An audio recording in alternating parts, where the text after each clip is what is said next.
G'day everyone, I'm Smokescreen and welcome back to another video, and here we go with some daily race action from, it'll probably be 2 weeks ago by the time you're watching this. My apologies for the delay. Mainly the delay was due to a very terrible round at Manufacturer Series last week at Dragon Trail Gardens. Basically, it was one of the worst performances I've done for a long time, and it really sort of knocked my motivation and really, I don't know, it killed, you know, I don't know what happened. It killed my mindset. I didn't want much to do with the game. And, you know, I think what needs to happen is I need to have a good FIA round to restore that positivity I had towards the competition. But at the moment, it's just it's a bit diluted. Not really sure how I feel at the moment. But anyway, I've managed to, you know, think about, you know, the fact that I need to get a video out. It's been probably be about 2 weeks since my last video.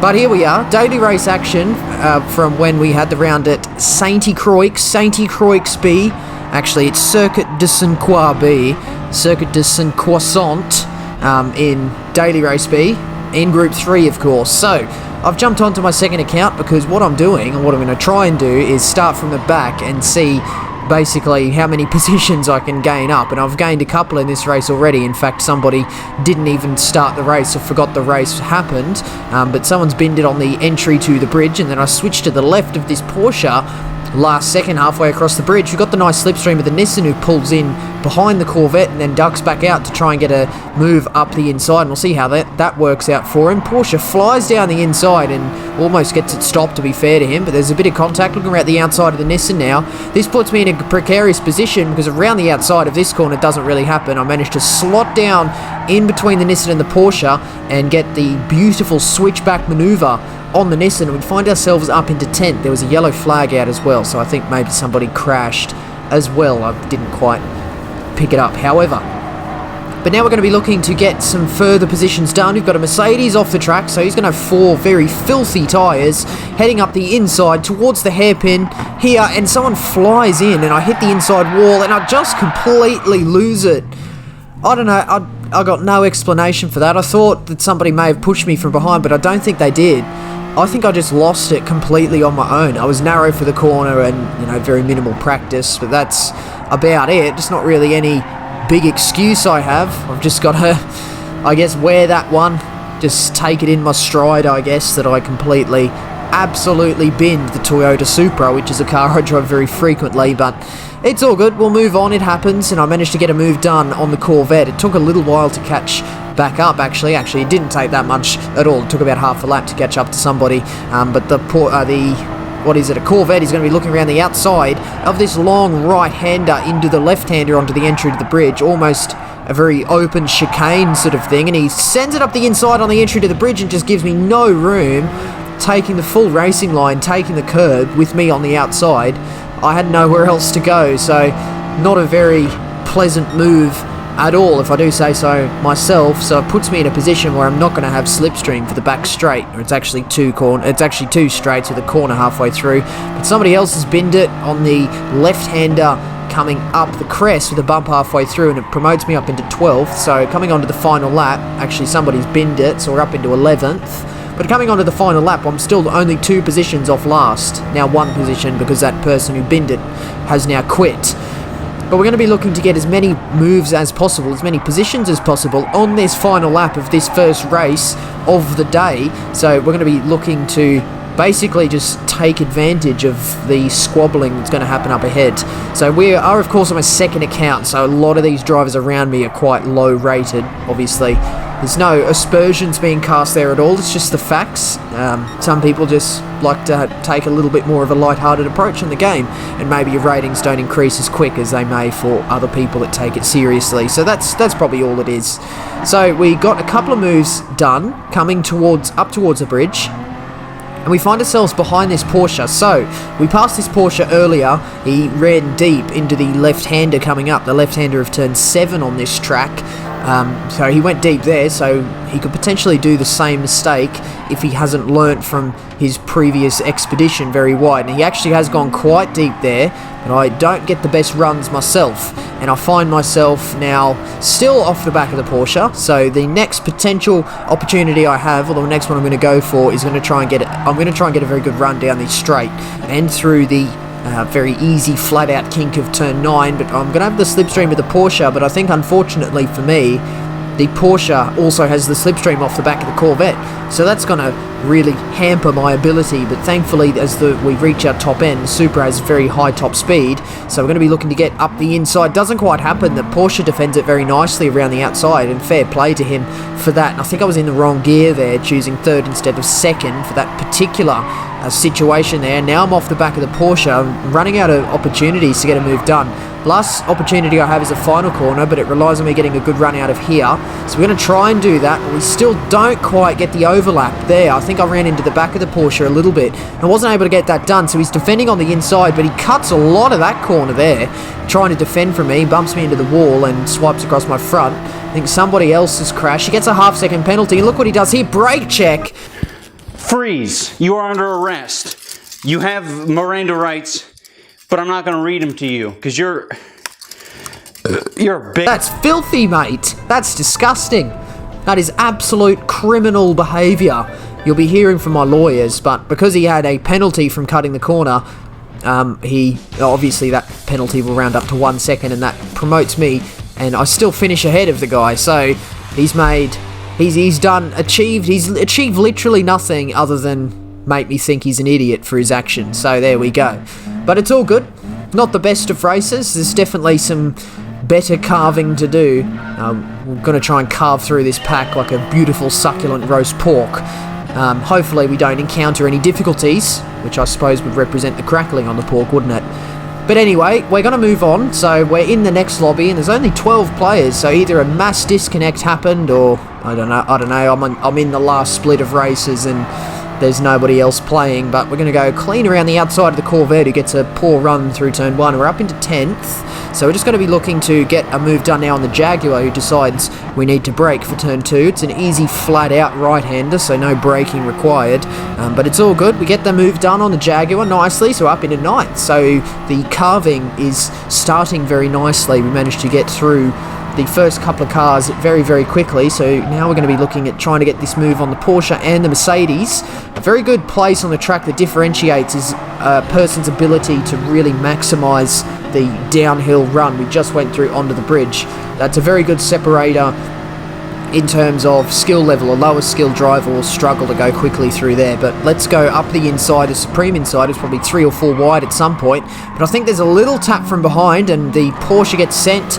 I get sent wide, and 2 people overtake me, including a BMW and a Mercedes. So I'm back down into 8th. Not the best showing there, but it's all good. I know that I'm a lot faster than a lot of these players, so I also don't really care about my rating on this account, so I'm not too concerned at all. I'm just going to enjoy the racing for what it is. But we've got the slipstream of the Mercedes, who has the slipstream off the back of the BMW, but that Mercedes is actually okay in a straight line, especially when it's in slipstream. But I just about get enough of an overlap, and he's pushing me to the inside, but it's not quite going to work, and he gets distracted and misses his braking point, punts the BMW off, and slides off the track himself. So thanks very much for killing just another opponent of mine. I get 2 positions up there basically for free, so thanks very much for that. But we're going to fast forward up to the end of lap 2, where we had a little bit of a gap up to the next position, which is currently inhabited by a Volkswagen Beetle, who runs very wide through turn 1 and takes an apex that's about an age too late. But it's all good. We're going to be looking around the outside of turn 2, which will give us the inside for turn 3. So around the outside, give the Beetle plenty of space there. And we're going to be looking to get up the inside. The Beetle just turns in. I'm clearly there and ahead at that point. So that's okay. It's just that's fine in my books there. I was very clearly very far ahead.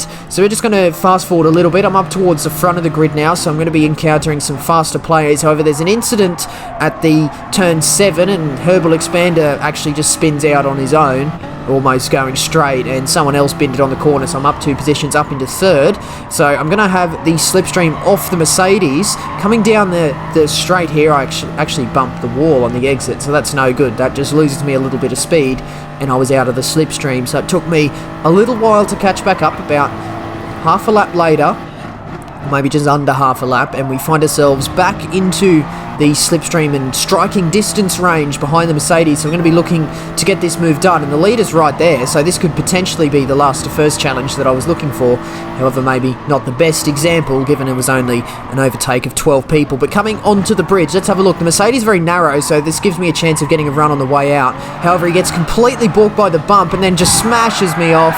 I think it was probably more a case of some oversteer that he tried to correct, and then he overcorrected and it flung the car to the left, and I just happened to be in that space. So that's a little bit unfortunate. I'm, once again, not really too concerned about any maybe potential little bits of dirty driving in this kind of lobby. It's all good. We'll just take it as a little bit of a fun challenge. But I unfortunately run a little bit deep into turn 7, trying to adjust my braking point for not getting the best of runs out onto the bridge. Needless to say, it was a less than ideal run, we'll put it that way. And it puts me off the back of the Nissan for a bit, but I catch up to him in the S's, so turn 11, I'm going to get a dip down through turn 12, or this is turn 13 now, this left-hander. If you get on the power perfectly, just as the car is compressing down the dip, you get a lot of grip, and you can get a nice slingshot down this straight into the final corner where the Nissan doesn't get the best of runs, and we manage to get through the final corner nice and cleanly. A little bit of slipstream up towards the line, but it's nowhere near a long enough run for that Nissan to gain up 4/10 on me, and we finish in a podium. Could have been a win, but unfortunately it wasn't quite going to work out on that particular occasion. But up 8 positions and the fastest lap of the race, I'll take it all the same. I'm going to move on to the next race. So I still have not set a qualifying time. I find myself in 15th out of 15 players this time. I think yeah, this must be the bottom split, because there's just, the lobby is so empty. Normally, if there's more players, there's probably a split below you, which means the split you're in should be full, provided there are no disconnects. So I'm not sure what was going on. May have been a bit of a disconnect festival happening, but nevertheless, we move on and we get into this race. So straight off the bat, I've got the Russ Panorama guy making a little bit of a mistake and slowing up the Ford Mustang. So we're going around the outside of the pair of them. So we're going to have a look. Oh, did you see that? The Volkswagen sending it and just going basically through the Porsche, who wasn't ghosted. So not quite sure what happened there. But we get that move done up the inside of the Porsche, and then we're going to head down the hill through the right-hander, into the left-hander, into the right-hander again. BMW gets it all wrong there, and I managed to send it up the inside. A little bit of a pinch point of the track. And now I've got the Honda very slow ahead of me. However, I don't get the best of runs out onto the bridge, getting a little bit of oversteer and not being able to take full advantage of the width of the track with a fully gripped up car. But we're going to have a look down the inside of the Honda, coming up towards turn 7. It's another very awkward uphill off-camber left-hander with a bump halfway through, which is just there, just on the exit, and we're still side by side with the Honda, who manages to carry it around the outside of an off-camber corner, so that's very fair play to the Honda. He manages to go up the inside through turn 8 out onto the straight, but it gives me an opportunity for the switchback, and now we're running 2x2, and there's some side-to-side contact between the Nissan and the Volkswagen, and I still have the slipstream of the Volkswagen, and because I have the legs of the Supra, I managed to outhaul the Honda and just slip up the inside there. That was an absolute beautiful maneuver, if I do say so myself, and I managed to send it up the inside towards turn 10 as we got someone off the track there in another Supra, and we just managed to hold position against the Volkswagen. So that's a fairly fruitful first lap there.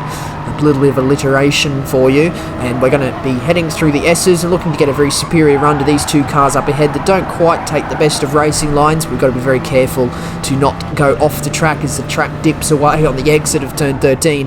Coming up towards turn 14, we've got the Mercedes AMG and the Nissan GTR very slow, and this is going to give me an opportunity perhaps into turn 1 if I can get a little bit closer, but I think that Nissan has the legs in the straight line and the Mercedes does not. So the Nissan has a look up the inside of the Mercedes at turn 1, sends the Mercedes wide, so I capitalise on that as the Mercedes ends up off the track, and it gives me an opportunity to take a little bit of a bite out of the Nissan, or we're going to take a whole bite, a whole mouthful of the Nissan at turn 3 if all goes to plan, but he sends it in a little bit too hot and has to brake on the exit, oversteers directly in front of me.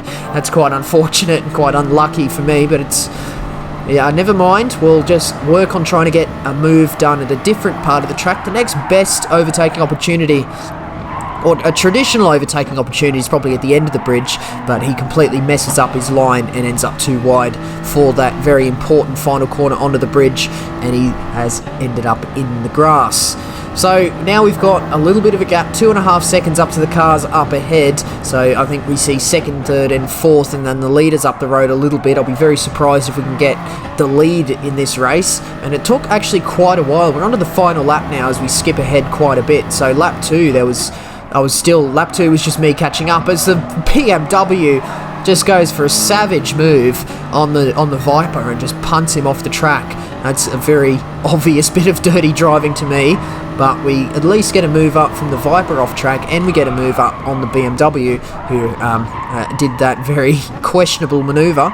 But we get that done, up onto the bridge. I think the best we can get in this particular race is second, because the leader is still 7.5 seconds up the road. You can see coming up towards turn 10, beautiful apex at turn 10 that time, and look how much time we've gained. Actually, look at his name. I think that's the serial number of my TV. So we've got TV serial number ahead of me as we're going to jump down the dip, and then we're going to around through turn 13 and down another dip towards the final corner. He's got his hazard lights on.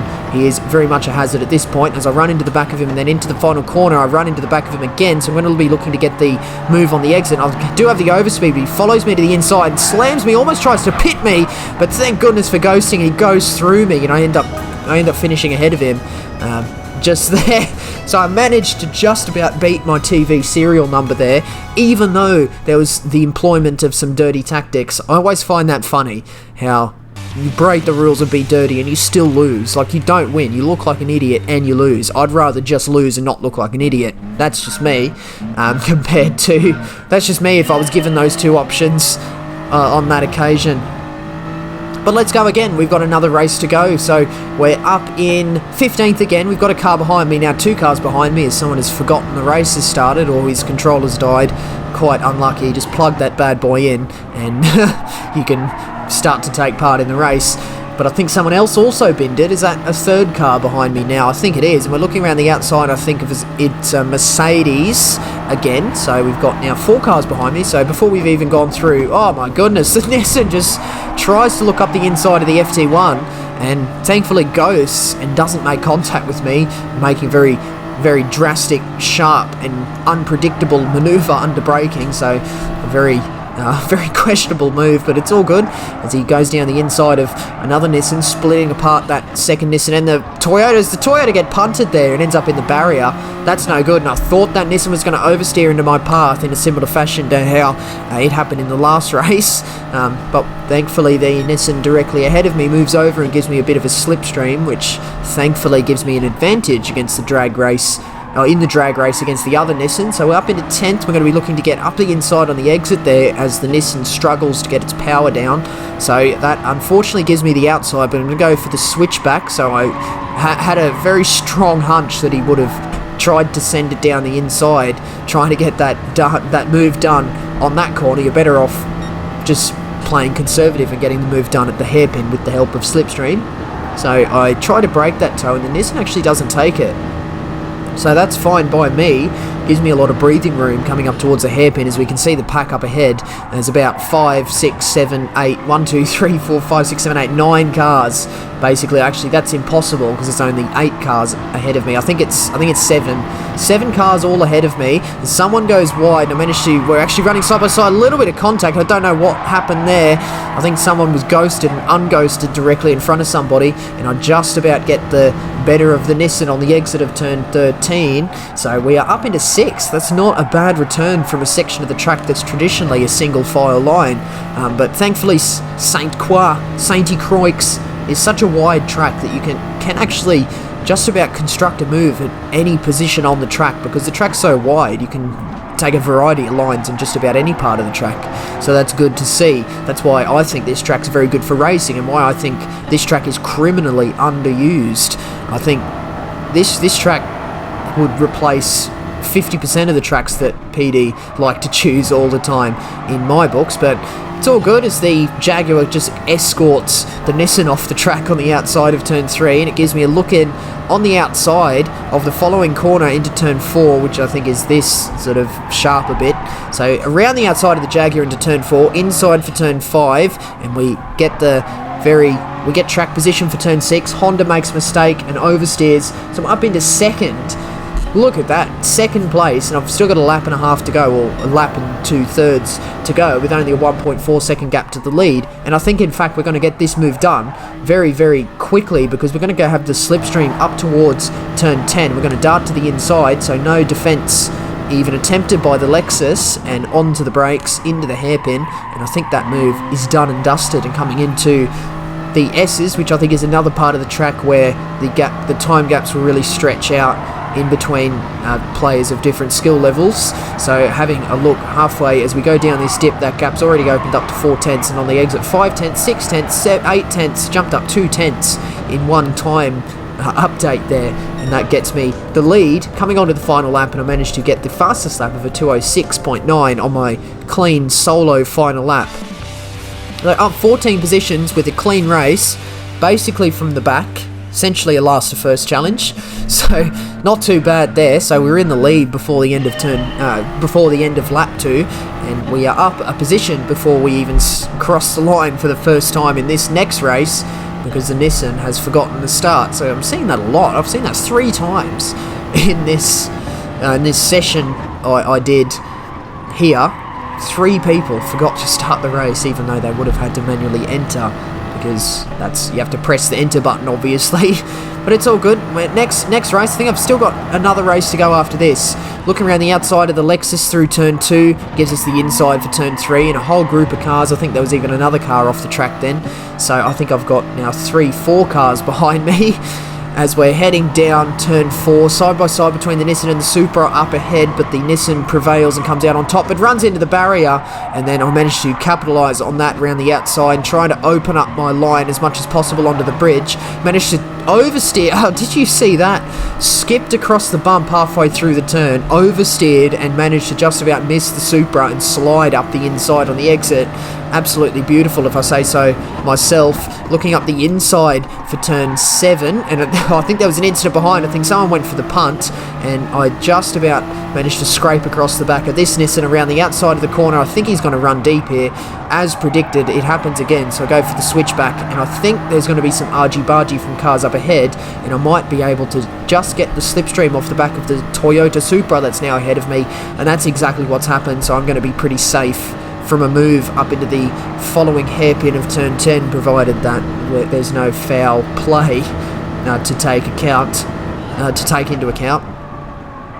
So up into turn 10, the yellow flag's out. I think someone's crashed, and I just switch up the inside as the Lexus moves over, and it gives me a double move, 2 for the price of 1. I get up the inside of the Lexus and up the inside of the Toyota. I'm going to be looking around the outside, doesn't quite come off, that gap closes up, but the Aston Martin runs too narrow in turn 13. He gets a poor exit, and I managed to just squeeze past as he's trying to move across to the left to cover me, but nevertheless, we managed to get that move done coming on to lap 2, and I've only got 2 positions to go before I'm up into the lead. So let's see if we can get these moves done even quicker than last race. I was in first position by the end of lap 2, or by the hairpin of lap 2, and let's see if we can get any closer towards the start of the race before we get into the lead. We get up the inside of the Jaguar in the braking for turn 3, and that move is done and dusted. So coming down towards turn 4, we're going to fast forward this little bit, and through turn 5 and 6. Turn 7, we managed to catch right up to the back of the Aston Martin. I think it's going to be a very similar spot in which we overtake this Aston Martin to get this move done any earlier than the move for the lead in the last race. He graces the wall on the exit, but I don't think he lost too much speed, so it probably would have been a little bit of lag. So we're going to try and get this move done. We're going to look up the inside for turn 9. Very easy, flat out. I think we're going to be in the lead here, so we have actually done that start to the lead a little bit quicker than we did in the previous race. So if he gives me a bump actually coming into here, and I just about get lent on a little bit, so I think once again I don't know if that was deliberate. I don't think it was. It didn't appear to be, but I'm now up in the lead. So once again, we're just going to be focusing on that time gap. I'm going to just try and focus on breaking the slipstream before we get onto the straight portions, because that will make my quest for victory fairly easy. And he's actually made a mistake in grazing the barrier, so once again I was able to run away and have a very solo clean final lap, and I managed to set the fastest lap of the race and the race victory, up 13 spots with a clean race again. Absolutely beautiful. and I think I did one more race, and I actually put in a quali time now, and what I want to do here is a first to last to first challenge, and I know, I think I'm just flexing at this point, but I gotta have a bit of fun. That's what this second account's for, just a little bit of fun. So start on pole position, let the whole field pass me, and I wanted to be able to get down into 15th out of 15th position, so I can say I did an actual first to actual last to actual first challenge. So let's see if we can do it, and I've actually given myself a lot of a margin, bit of a time gap towards the pack, so it gives me a couple of corners to get the tyres up to temperature. Actually, I think tyre wears off, so that doesn't matter, but it's all good. The Mitsubishi runs deep, probably distracted by me not going, thinking, wow, thanks for the free position, and now I'm thinking the same in return, as he runs off the track at turn 1 and just gives me a very easy pass up towards turn 3 as he's very slow.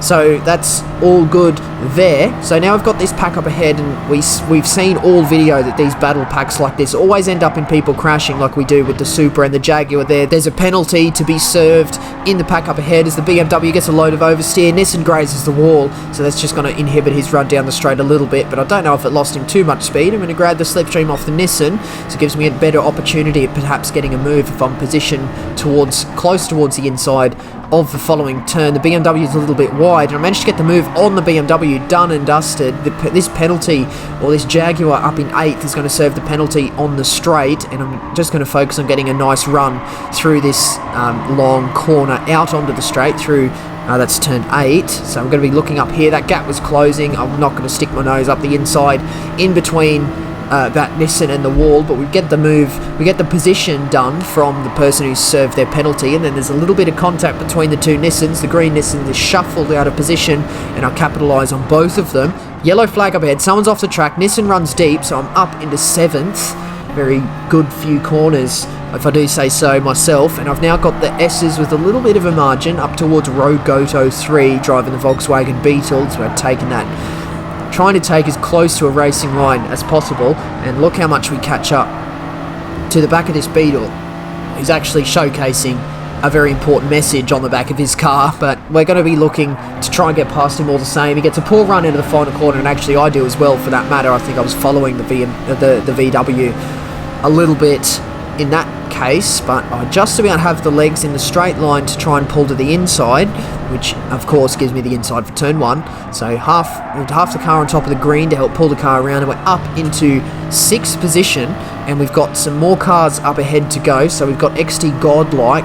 Perhaps he's going to be quite difficult to pass given his name there and given the status that he has, that he holds in his mind of what he is. But let's see if he can live up to his gamer tag as we're heading towards the long downhill right-hander. I'm actually going to get clean up the inside. I'm going to look for the move up the inside here. So up the inside at turn 4, I think he was a little bit side by side, but he sensibly backs out of that one and just lets me take the racing line. So lovely. So we get that move done on the Porsche, and now we've got, I think he's hit the barrier on the exit, trying to maximize those track limits as much as possible. But nevertheless, we've got the Subaru now. We're going to grab the slipstream. That Subaru's pretty crap in a straight line, so I think that move was always going to happen. Managed to get it stopped on the apex beautifully, and I find myself up in 4th position with the 3 leaders, the 3 podium paying positions just ahead. And it took a little bit of time to catch up, almost a whole lap, but now I've got the situation where I've got a very fast car. I've got my fast car.